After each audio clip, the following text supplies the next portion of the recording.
Olá, sejam bem-vindos amantes de terror e relatos sobrenaturais. Primeiramente queria me desculpar com vocês pelos 3 dias sem vídeo no canal. Alguns imprevistos aconteceram o que causou essa falta de vídeos, mas agora já está tudo resolvido, e como forma de compensar esses 3 dias, essa semana sairá um episódio especial que vocês irão escolher o tema.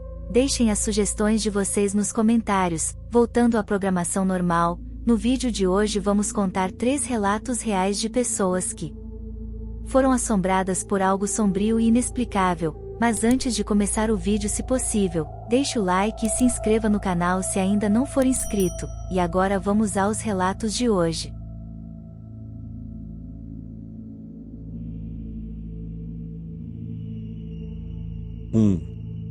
A mão no escuro. Só de lembrar desse estranho fato ocorrido, eu sinto calafrios. Não é algo que eu conto para todo mundo, mas eu acho que se encaixa perfeitamente aqui. A casa em que eu moro já não é tão nova, deve ter quase 50 anos, mas nunca teve nenhum problema fora do normal, e com isso eu quero dizer paranormal. Nunca vi nada de estranho lá. Mas tem um quarto que fica embaixo da casa, quase como se fosse um porão, que só se tem acesso por fora, pelo quintal. A minha mãe usa ele como lavanderia. Esse quarto sempre me deixou incomodado. Eu não gosto de ir nele e sempre evito ir à noite nele. Eu nunca vi nada de estranho nele, mas sempre que eu entro lá, eu tenho uma sensação estranha, como se tivesse alguém me olhando, e me olhando com raiva. Mas apesar disso, nada nunca aconteceu. Eu raramente ia lá, e o resto da família parecia não se incomodar com ele, e a vida seguia o seu rumo. Mas por volta do ano de 2002 isso mudou. Certa noite eu estava me arrumando para dormir, e como no dia seguinte eu tinha que acordar cedo para ir a uma entrevista de emprego, o meu primeiro, eu resolvi já deixar tudo pronto à noite para não acontecer imprevistos na manhã seguinte. Então eu comecei a separar a minha roupa e coloquei em uma cadeira do lado da minha cama. Mas eu não estava achando a calça que eu tinha separado mais cedo. Eu perguntei para minha mãe sobre ela e ela me falou que tinha lavado, secado e passado ela, e que a calça deveria estar na lavanderia. Apesar de não gostar de ir lá e evitar ao máximo chegar perto da lavanderia de noite, nunca tive razão sólida nenhuma para não ir lá. Então eu fui atrás da minha calça. Só que já fazia quase 2 semanas que a lâmpada do quintal tinha queimado, e não tinha nenhuma iluminação perto da lavanderia, que pudesse ser acesa pela casa, só a luz que tinha em cima da máquina de lavar e a própria luz do quartinho que eram acesas por dentro dele. Mas eu fui para lá sem problemas.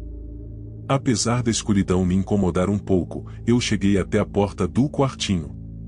Eu comecei a sentir uma certa apreensão em destrancar e abrir a porta. Tinha uma tranca por fora que era fechada com um cadeado, mas como queria dormir logo ignorei aquela sensação e comecei a abrir o cadeado.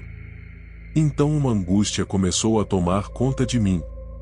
Eu não sabia de onde aquilo estava vindo, mas queria acabar logo com isso tudo, só queria pegar a minha calça e voltar para o meu quarto. Eu coloquei o cadeado em cima da máquina de lavar e girei a maçaneta da porta. A porta começou a abrir bem devagar, e rangendo.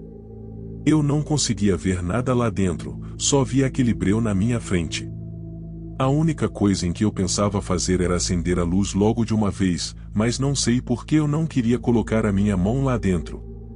Aos poucos eu fui vencendo o medo, cheguei perto da porta, e sem entrar, coloquei o braço lá dentro, procurando o interruptor na parede.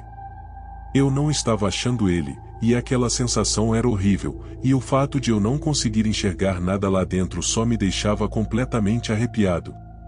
Então eu senti um alívio quando senti a capinha que fica em volta do interruptor de luz. Mas de repente, antes de eu conseguir apertar o interruptor de luz, eu senti alguma coisa agarrando o meu braço e puxando ele para longe da parede. Parecia ser uma mão, e estava apertando forte. Eu entrei em desespero. O que era aquilo? E ainda por cima estava ardendo muito. Parecia que estava queimando, feito queimadura de sol. Eu me segurei na parede do lado de fora e comecei a gritar, mas o que quer que fosse aquilo ainda estava me puxando para dentro da escuridão do quartinho. Eu não ouvia barulho nenhum lá de dentro, mas sentia um ódio vindo do que tinha lá. Eu continuei gritando e no desespero dei um chute na porta. Ela bateu em algo e a minha mão se soltou. Eu caí para trás e comecei a me arrastar para longe da porta. Então o meu pai e o meu irmão apareceram correndo. Eu mal podia explicar o que tinha acontecido, mas eles conseguiram entender que tinha alguém no quartinho. Eles foram chegando perto e eu gritando para eles saírem de lá, só para fecharem a porta e saírem de lá, mas o meu pai simplesmente colocou a mão lá dentro e acendeu a luz. Para o meu espanto, não tinha nada lá dentro, só um monte de roupas no chão, armário com produtos de limpeza. Não tinha absolutamente lugar nenhum para se esconder lá dentro, e o que quer que fosse que me atacou, não estava mais lá. Para onde tinha ido? O meu irmão revirou até as roupas, mas não tinha nada. Um pouco mais calmo eu consegui explicar para eles o que tinha acontecido e mostrei o meu braço, que agora estava cheio de hematomas onde eu sentia a pegada. Eles falaram que podia ter alguém lá dentro e que saiu correndo antes deles chegarem, mas eu estava lá o tempo todo e nada saiu de dentro do quartinho. Então o meu pai pegou a minha calça e trancou a porta com o cadeado de novo. O meu braço ficou ardendo o resto da noite e a manhã seguinte quase que inteira. Até hoje eu não tenho explicação para o que aconteceu aquela noite. Aqui em casa ninguém acredita em mim, e acham que devia ter alguém lá, mas com o pânico eu acabei não vendo quando a pessoa fugiu de lá de dentro. Mas como alguém estaria lá dentro, com a porta trancada do lado de fora com um cadeado? Impossível. Nunca mais aconteceu nada de anormal por aqui, mas também eu nunca mais cheguei perto do quartinho, com exceção de algumas vezes, e nunca de noite. Eu não sei o que era aquilo que agarrou meu braço, e acho melhor não saber, mas da forma que foi, tenho certeza de que aquilo não era desse mundo. 2. A menina do cemitério. Tudo começou quando eu fui visitar um parente que estava sepultado no cemitério. Fui ao cemitério e cheguei em frente ao túmulo, coloquei minhas flores e rezei. Eu estava com muitas dificuldades de dinheiro, pois tinha que pagar os meus aluguéis e as minhas contas, as quais já tinham vencido há vários meses. A minha situação era realmente muito ruim. Então naquele momento, observei que na minha frente tinha uma menina perto de um túmulo que me observava. Ela deveria ter uns 14 anos mais ou menos. Eu fiquei meio sem jeito, pois ela olhava firmemente para mim. Ela era muito bonita, uma gracinha de menina. Bem, continuei rezando e coloquei as minhas flores no túmulo e saí. Quando eu virei as costas para ir embora, eu escutei uma voz linda de uma menina que me chamava.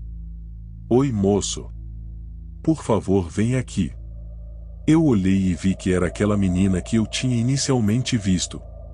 Então eu fui em sua direção, e quando eu cheguei perto dela, ela soltava um cheiro muito gostoso de um perfume que eu nunca tinha sentido. Era um perfume muito gostoso mesmo. A menina voltou a falar comigo.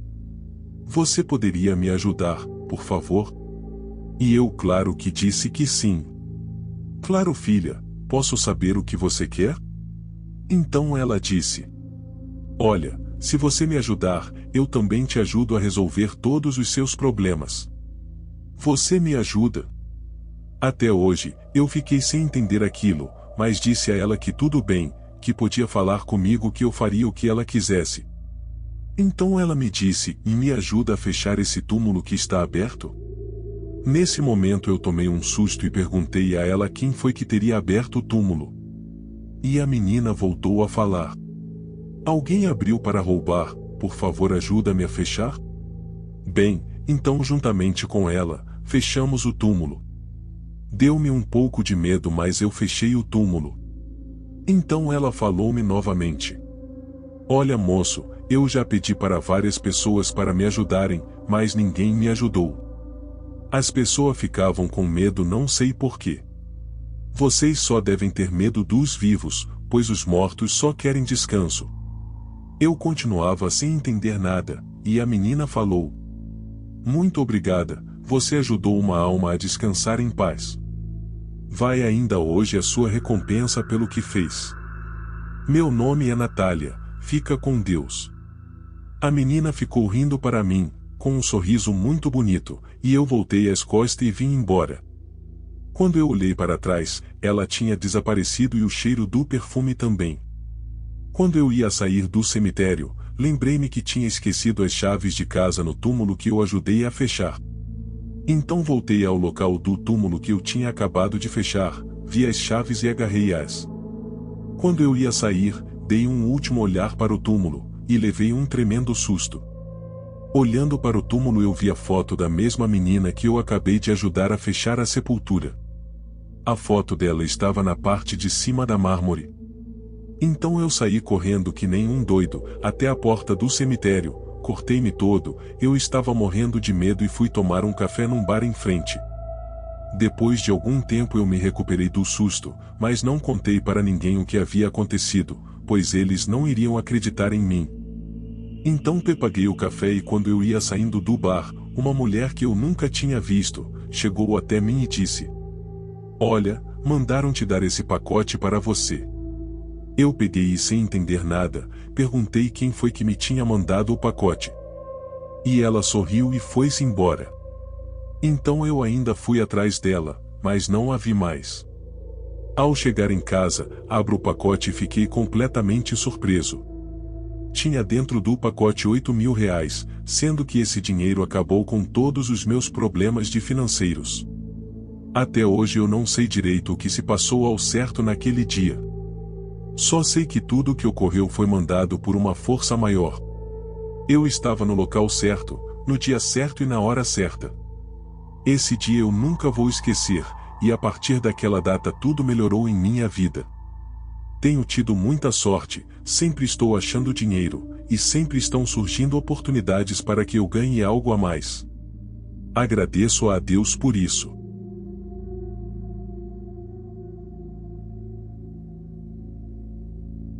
(3) A Casa Sobrenatural da Mata. Moro em Resende, no sul do estado do Rio de Janeiro. Na década de 80 era muito comum aqui na nossa região as pessoas criarem passarinhos e até mesmo caçarem pássaros e outros animais nas matas da região. Naquela época não existia essa consciência ambiental como temos hoje. Praticamente não se falava na proteção das matas, dos animais e dos pássaros. Aliás, não existia sequer fiscalização como o IBAMA faz hoje, pelo menos não aqui no sul do estado. Bem, o fato é que meu pai criava pássaros da raça curió. Como bom mineiro ele gostava de curió, canário e trinca-ferro. E não somente ele, mas meus tios, parentes e vizinhos. Aliás, isso é comum nas cidades do interior. Meu pai gostava de organizar caçadas, tanto de curió como de alguns pequenos animais como o tatu. Meus primos, que na época eram adultos, viviam caçando tatu. Bem, um dia meu pai combinou com um primo meu, chamado Roberto, de irem caçar num local chamado O Matão. O local era conhecido por todos da nossa vizinhança, distante cerca de pouco mais de 1 hora de caminhada de minha casa. Era uma pequena mata no meio de umas colinas utilizadas como pasto para o gado. Era comum o povo ir ali para caçar. Na véspera do dia combinado, meu primo chegou lá em casa e disse que não poderia ir porque tinha que ver um serviço. Meu pai então decidiu ir sozinho já que conhecia o lugar. Na madrugada seguinte, preparou suas coisas, pegou a gaiola de caça e saiu com o dia amanhecendo. Pouco depois das 7 da manhã fomos surpreendidos com meu pai retornando sem ter caçado nada. Segundo meu pai, ao chegar no Matão ele deparou-se com uma casa na entrada da mata. Tinha uma horta de alfaces plantada ao redor da casa. A horta tinha alfaces enormes, e rodeava toda a casa. Era uma casa de pau a pique, coberta por sapê, e lá de dentro vinha o barulho de muitas crianças brincando e fazendo muita algazarra. Meu pai disse que chegou perto, olhou, pensou em chamar os moradores, mas como o barulho era grande achou que não seria ouvido. Também não viu nenhum animal como cão, cavalo ou gado, tão comuns na região. Viu apenas a casa com as crianças brincando dentro, e a horta de alface ao redor da casa. Meu pai achou que o dono da fazenda havia contratado algum colono para tomar conta do local, em virtude de muita gente estar caçando por ali, e achou melhor retornar para casa sem caçar nada. Tudo isso seria normal se na tarde do mesmo dia meu primo Roberto não aparecesse lá em casa para saber da caçada. Meu pai contou para o meu primo sobre a casa, o barulho das crianças e a horta de alfaces. Meu primo não acreditou, porque ele esteve no local 2 dias antes e não havia nada. Conversando sobre isso, eles chegaram à conclusão de que seria possível até construir uma pequena casa de sapê em 2 dias, mas a horta de alface não. Decidiram então que iriam lá no dia seguinte para tirar a dúvida. Se houvesse algum colono da fazenda morando lá, eles pediriam permissão para entrar. Na manhã seguinte, ao raiar do dia, meu pai saiu, passou na casa de meu tio, pegou meu primo e foram para o matão. Tente imaginar a surpresa do meu pai ao chegar 24 horas depois no mesmo lugar e não encontrar nada, nada mesmo. O pasto estava lá, a mata estava lá, mas não tinha nenhuma casa, nem barulho de criança, tampouco horta de alfaces. Meu pai voltou dali mesmo, não caçou naquele local durante uns 5 anos. Meu pai era católico nominal, mas tinha fé em Deus. Constantemente rezava e acendia velas para as almas, uma mania de mineiro. Segundo ele, o fato seria uma proteção que as almas lhe teriam dado. Na sua interpretação pessoal, ele concluiu que talvez algo de errado poderia acontecer na mata naquele dia, como uma picada de cobra, por exemplo. Não importa o que fosse, o fato é que o meu pai ficou longe de lá por um bom tempo. Agora, como aquela casa surgiu do nada, e depois desapareceu do mesmo modo, é um mistério completo. E aquelas vozes que vinham de dentro da casa, de quem seriam? Seria alguma visita de outra dimensão com algum objetivo específico? E aí, amantes de histórias sombrias, gostaram dos relatos de hoje? Algo parecido já aconteceu com vocês? Antes de falar a palavra secreta, queria lembrar vocês de se inscreverem no canal se ainda não forem inscritos. E também não esqueçam de deixar o like e dizer qual o tema que vocês querem para o vídeo especial. A palavra secreta de hoje é sepultura. Vejo vocês amanhã para mais relatos perturbadores. Até logo!